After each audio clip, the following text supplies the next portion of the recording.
This is a movie that John and I have been talking about for years now. So way before the script was ever even written, we were kind of banging back ideas back and forth about this and about what it might feel like to shoot something that, you know, in essence feels a bit like a live action Pixar film.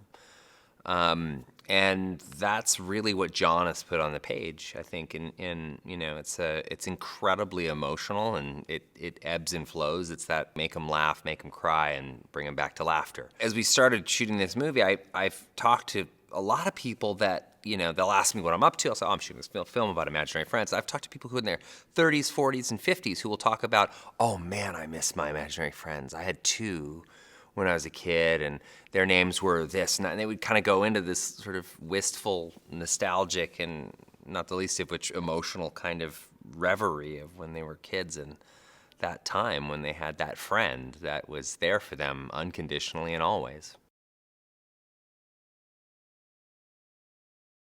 I met Kaylee in the audition process. She came in and read with John and I, and you know, it was like one of those situations, like it always is. It really is always the same. It's when somebody walks in and they just are the person.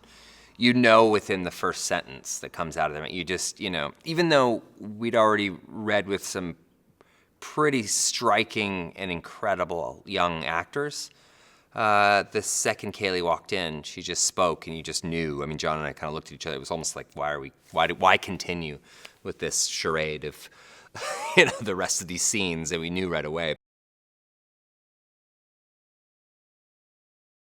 I had a kind of an imaginary friend when I was a kid. It was Pookie was was his name, and he was like a bear, like a kind of a looked just like a teddy bear sort of thing. And my brother Jeff and I shared this imaginary friend back and forth, and it was like a really kind of a weird bond my brother and I had, and it's something we still talk about to this day. So this movie on every level really kind of resonated with me in ways that I both expected and didn't expect.